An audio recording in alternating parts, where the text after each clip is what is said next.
महाराज जी, लोग तो कहते हैं कि जिह्वा से नाम जप करने से कोई लाभ नहीं मिलेगा। कहते कर में तो माला फिरे, जीव फिरे मुख माही, मनुआ तो चहु दिस फिरे, यह तो सुमिरन नाही। कुछ लोग कहते हैं हाथ में माला चल रहा है, जीभ में नाम चल रहा है, मन संसार में घूम रहा है, इससे तो कोई लाभ मिलेगा नहीं। जब अधिक समय तक हम नाम जपते हैं तो मन नाममय हो जाता है। इसलिए तुम ऐसी बातें मत सुनो, निरंतर नाम जपने का अभ्यास जिह्वा से ही करो, तुम्हारा मन भगवदाकार हो जाएगा। तो महाराज जी सुनते हैं भगवदाकार वृत्ति बड़ी महिमामयी है, तो ये कैसे आती, कैसे भगवदाकार वृत्ति आती है? तीव्र अभ्यास और निरंतर स्मरण से।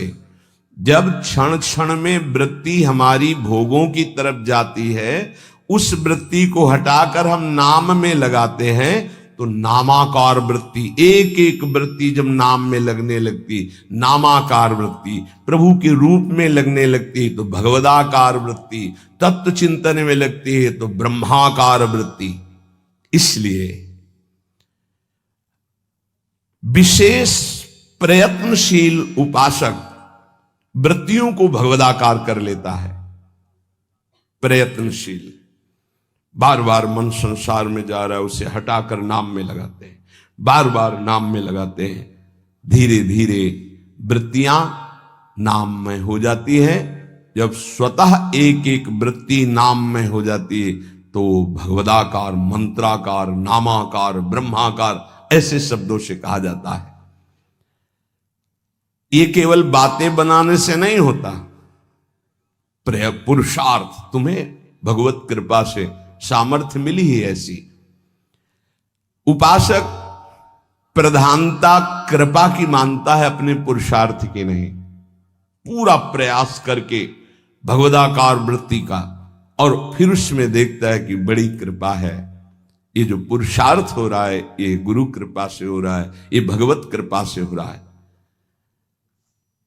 भगवान की आज्ञा समझकर पुरुषार्थ करे और उससे लाभ हो तो भगवत कृपा समझे। आपका तात्पर्य यही है ना? हां हां, यही सिद्धांत है। ऐसा ही करना चाहिए। ऐसा करने से अभिमान नहीं होता। क्या कि प्रभु की आज्ञा है कि मनुष्य जन्म में भगवत प्राप्ति करे, गुरु की आज्ञा है कि इस उपासना के करने से भगवत प्राप्ति होती। तो हमें जितना पुरुषार्थ मिला है, सामर्थ्य मिली, हम पूरी सामर्थ्य लगाकर साधना करते हैं, नाम जप करते हैं, पर हम ये देखते हैं कि ये सब भगवत कृपा से हो रहा है। प्रभु की कृपा से ही हमारी भजन मार्ग में रुचि हुई, भजन बना, पुरुषार्थ बना, इस सब कृपा से। तो अभिमान नहीं आएगा। महाराज जी, आप तो नाम जपने के लिए कह रहे हैं, लेकिन बहुत से विद्वान लोग नाम नहीं जपते। क्यों नहीं जपते? भैया, नाम जप करना तुमने कोई साधारण समझ रखा है? भगवत कृपा के बिना भगवन नाम नहीं लिया जा सकता। हरिवंश कृपा, हरिवंश कहें, हरिवंश कहें, हरिवंश लहें। अनुरागात्मिका भक्ति का परिचय नहीं मिला, उसमें नहीं, तब तक ये सब चलता है। थोड़ी देर ये, थोड़ी देर ये, थोड़ी देर इनकी उपासना, इनका कीर्तन, इनकी चालीसा, इनका पाठ, ये प्रारंभिक भक्ति। लेकिन प्रेम लक्षणा भक्ति में जाकर के वो समिट जाता है, अपने इष्ट देव के नाम रूप लीला धाम में अनन्य हो जाता है। क्या नाम जप और संकीर्तन मात्र से शुद्ध ज्ञान प्राप्त हो सकता है, या फिर और कोई साधन करना पड़ता है? अगर वो नाम जप और नाम कीर्तन करता है तो ज्ञान इच्छु होने पर उसे शुद्ध ज्ञान हो जाएगा। उसके अंदर अगर ज्ञान प्राप्ति की इच्छा है तो शुद्ध ज्ञान प्रकट हो जाएगा, वेदांत वाला। और अगर प्रेम इच्छुक है तो प्रेम प्रकट हो जाएगा। उसकी इच्छा क्या है? और अगर विषय की चाह है किसी कामना की तो उसकी पूर्ति हो जाएगी। ज्ञान और प्रेम इसका परिचय भी नहीं मिलेगा। जब तक कोई वासना रहती है, इच्छा रहती है, तो पहले उसकी पूर्ति होती है। फिर जब उससे वैराग्य होता है, नाम कीर्तन नाम जब चलता है, तब आगे जो उसके अंदर भाव बनता है भक्ति का या ज्ञान का, वही जागृत हो जाता है। अंतःकरण नाम कीर्तन से, नाम जप से बहुत जल्दी शुद्ध होता है, इसलिए शुद्ध ज्ञान की प्राप्ति उसको प्राप्त हो जाती है। अगर ज्ञान इच्छु है तो भाव उसके अंदर नहीं बन पाएगा। भगवान नाम जप में रुचि दो, लोग क्या कहते हैं इनकी तरफ मत देखो। पूज्य बाबा कह रहे, देखो हम तुम्हें अंदर की बात बताते हैं। वेद पाठ और इन पाठों से लोक लोकांतर के सुख मिल सकते हैं, लेकिन नाम कीर्तन नाम जप से भगवत प्रेम, भगवत प्राप्ति, भगवत दर्शन प्राप्त होते हैं। हां, अगर वेदांत दर्शन के अनुसार साधना हो तो मोक्ष पदवी प्राप्त हो जाएगी। तो क्या नाम से मोक्ष नहीं प्राप्त हो सकता? महापापियों को भी मोक्ष पदवी प्राप्त हो गई नाम से। जब इतनी महिमा बाबा आप नाम की बताते हो तो नाम कीर्तन में और नाम जप में सब क्यों नहीं लग जाते? क्यों नहीं लग जाते? देखो भाई, स्कूल में 200 विद्यार्थी पढ़ते हैं तो सब परीक्षा में उत्तीर्ण नहीं हो जाते हैं। हां, प्रयत्नशील विद्यार्थी परीक्षा में उत्तीर्ण हो जाता है।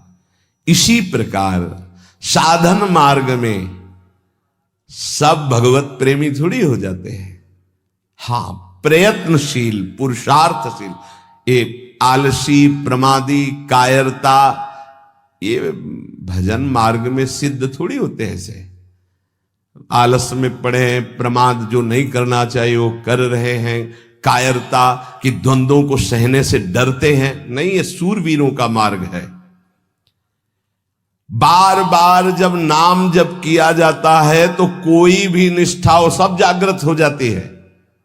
बाबा कह रहे समस्त आसक्तियों का नाश करके तुम्हें भगवान निष्ठ बनना है, किसी की बात नहीं सुननी। नाम जप से, नाम कीर्तन से जितनी जल्दी तदाकार वृत्ति होती उतनी किसी और साधना से नहीं होती। जो नाम जप करते हैं, नामी सदैव उनकी रक्षा में उनके पास रहता है।